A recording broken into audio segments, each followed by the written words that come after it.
ಹುಟ್ಟಿದ ಈ ಊರು, ಮಾತು ಕಲಿತ ತವರೂರು. ಜೀವ ನೀಡು ಅಂದರು ನೀಡುವೆನಾ,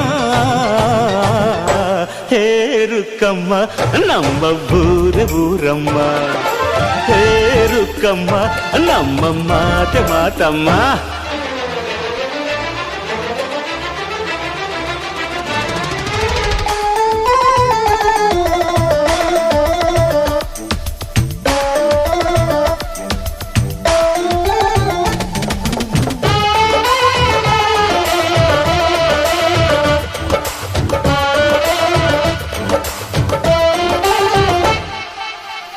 ಇಲ್ಲಿರೋ ಸೌಭಾಗ್ಯ ಎಲ್ಲೂ ಇಲ್ಲ, ಈಶ್ವರಿ ತಾಯಿ ಇರೋ ಊರೇ ಇರು.